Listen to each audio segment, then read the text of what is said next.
बच्चों, कैसे हैं आप सभी? मुझे आशा है कि आप सभी अच्छी और प्रसन्न होंगे। चलिए आज हम पढ़ते हैं पाठ 9 सुदामा चरित्र। उससे पहले पढ़ते हैं हम पाठ परिचय। प्रस्तुत पाठ में कवि ने श्री कृष्ण और सुदामा की सच्ची मित्रता का सुंदर वर्णन किया है।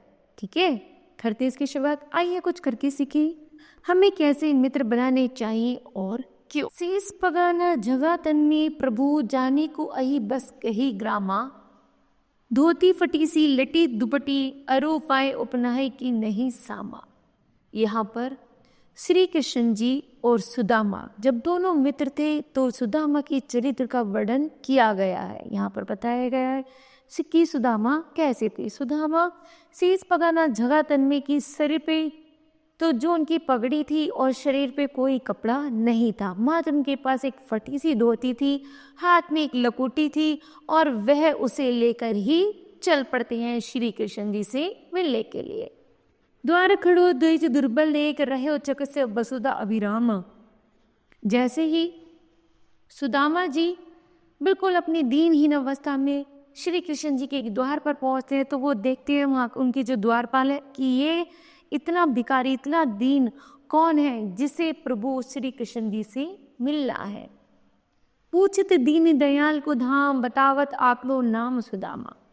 जब उनसे पूछा गया कि भाई आप कौन हो तो उसने कहा कि अंदर जाकर श्री कृष्ण जी से कह देना कि आपका मित्र सुदामा आया है। ऐसे बेहाल बिवाइन सो पर कंटक जाल लगे पुनी जॉय।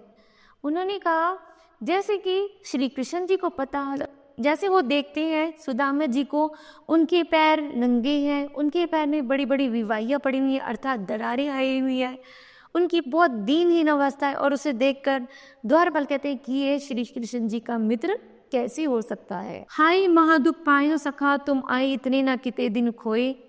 जैसे ही उनके बारे में श्री कृष्ण जी को पता चलता है कि श्री कृष्ण जी तुरंत उनके पास आते हैं और उनसे कहते हैं कि हे सखा हे मित्र तुम अब तक कहाँ रहे, मैं तुम्हें हर दिन रात ढूंढता रहा लेकिन तुम मुझे कहीं नहीं मिले। देखी सुदामा की दीन दशा करुणा करे के करुणा निधि रोए।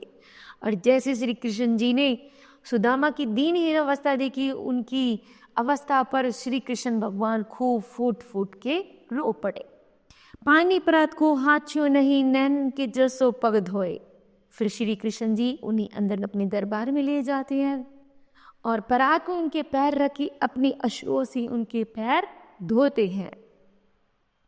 कछु भाभी हमको दियो सो तुम कहीं न देत। फिर श्री कृष्ण जी पूछते हैं कि ये सुदामा भाभी ने हमारे लिए कुछ नहीं भेजा तो मुझे दो जो तुम्हें भाभी ने हमारे लिए भेजा है। चापी पोटली काख में रहे कहो कहीं गए तो। वो कह रहे कि जो तुम्हारे बगल में जो पोटली छुपी हुई है शायद ये भाभी ने हमारे लिए भेजी है, आप इसको मुझे दे दीजिए। लेकिन सुदामा जी मना करते हैं कि नहीं, तुम्हारी भाभी ने तुम्हारे लिए कुछ नहीं भेजा है, वह उस पोटली को छुपाए रखते हैं। आगे जना गुरु माता दया ते लय तुम चाबी हमें नहीं दीने। श्री कृष्ण जी कहते हैं तुम आज फिर वही गलती कर रहे हो जैसे बचपन में गुरु माता ने जंगल जाते समय हमें चने दिए थे चबाने के लिए, लेकिन भूख लगने पर तुमने वो सारे चने स्वयं ही खा लिए थे और उसका अभी तक आप अभिशाप भोग रहे हो। तो अब दोबारा तुम वही गलती मत करो, अर्थात जो तुम्हारे पास है उसे तुम बांट लो। श्याम कहो मुस्काई सुदामा सो चोरी की बन में जो प्रवीणा। कि जैसे सुदामा को सब कुछ श्री कृष्ण जी याद दिलवाते हैं तो सुदामा जी सोचने लगते हैं कि यह बात तो सही है। पोटरी काख में चापी रहे तुम खोलत नहीं सुधारस भीने। वो कह रहे अभी भी तुम वही चोरी वही गलती कर रहे हो और उस पोटली को छुपाए हुए हो, तुम उसको बाहर नहीं निकल पा रहे हो। पांचवी बानी अजो न तजो तुम तैसे ही भाभी थे दंदुल कीने। जैसे ही सुदामा जी को यह सब बातें कृष्ण जी कहते हैं तो सुदामा जी अपनी पोटली निकालते हैं और श्री कृष्ण जी को दे देते हैं। तो वो देखते हैं कि उनकी भाभी ने उनके लिए तंदुल अर्थात चावल भेजे हैं। वह पुलकानी वह उठी मिलाई वह आदर की बात, वह पठावनी गोपाल किए कछु न जानी जा। जैसे जब वो पढ़ते थे उन्होंने एक गलती की थी, अब वह उस गलती को दोबारा नहीं दोहराना चाहते थे तो वह अनुमान लगा रहे थे कि अब जैसी उन्हें पोटली मिली तो शायद अब मेरी बचपन की गलती अब खत्म हो जाएगी। घर घर कर ओढ़त फिरे तनक धीरी के कांच, कहाँ भयो सो अब भयो हरि को राज समाज। श्री कृष्ण जी जैसे उस पोटली को खोलते हैं, चावल खाने लगते हैं, वैसे एक एक मुट्ठी का चावल जैसे अपने मुंह में डालते हैं, वैसी वैसी वो अपना सारा राम काज राजकाज सुदामा के नाम कर देते हैं। हो आवत नहीं छूतो वही पठियो ढेल, जैसे जैसे ठेली मुंह में जाती है वैसी वैसी वह राम काज उसकी सुदामा की तरफ करते चले जाते हैं। अब कहियो समझाई कि बहुधन धरो सकेल, जैसे उनको रुक्मणी देखती है तो वो कहते हैं कि बस अब बहुत हो गया, तुमने उन्हें बहुत सारा धन दे दिया, अब इससे ज्यादा मत दो। वैसे ही राज समाज बने गजबाजी घने मन संभ्रम छायो, कहते ऊपर कछु मारग भूली के फ्री में अब द्वार का आयो। तो वो कहते हैं श्री कृष्ण जैसी इनकी बात मान लेती है तो सुदामा जी कहते हैं कि अब मुझे चलना चाहिए, लेकिन सुदामा जी अभी भी ये सोच रहे हैं। सुदामा जी को नहीं पता श्री कृष्ण जी ने उनको सब कुछ दे दिया, उनकी झोपड़ी की जगह महल बना दिया।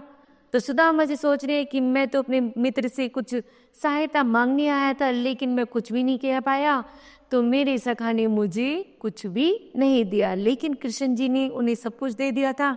सुदामा जी को पता नहीं। अब सुदामा जी से कह रहे श्री कृष्ण जी कि तुम दोबारा द्वारका अवश्य आना। भून बिलो की भी को मन लोच तब सोचते सब गांव मझायो, पूछत पड़ी फिर सब सो पर झोपड़ी कहूँ खोज न पायो। अब सुदामा जी द्वारिका से तो चल देते, रास्ते में सोच रहे कि मैं अपने गांव पहुंचूंगा, सब लोग मुझसे पूछेंगे तो अपने मालिक श्री कृष्ण जी के पास आया था मित्र, तो क्या लेकर आए, तो मैं क्या उत्तर दूंगा कि मैं क्या लाया हूँ। जैसे वो गांव पहुंचते हैं वो पूरे गांव को चकाचौंध से भरा हुआ पाते हैं, तो लेकिन उन्हें अपनी कहीं भी झोपड़ी नहीं नजर आती। वो सोचती थी अभी तो झोपड़ी यही थी जब मैं गया था, लेकिन अब झोपड़ी कहीं भी नजर नहीं आ रही है, मेरी झोपड़ी कहाँ चली गई है। वह टूटी सी छान हती वह कंचन की अब धाम सुहावत, जहाँ पुरानी टूटी फूटी झोपड़ी हुआ करती थी अब बहुत सुंदर सा कंचन का महल बन गया है। कि पग में पने न हती कहाँ मैं गर्जो उठाए महावत। वो कह रहे अब मैं अपने घर वार परिवार को उस झोपड़ी को कहाँ ढूंढूं कि मेरे बाल बच्चे कहाँ गए होंगे।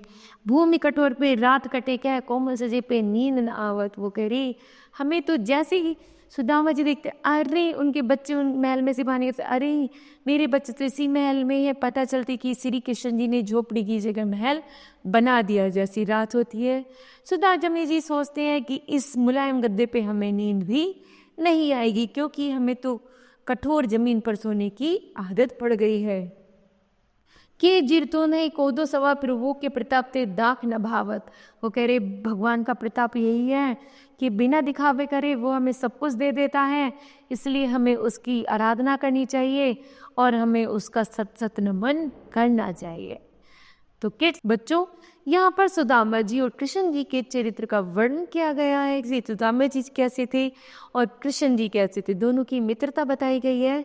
तो मुझे आशा है यह पाठ आपको समझ आया होगा। धन्यवाद।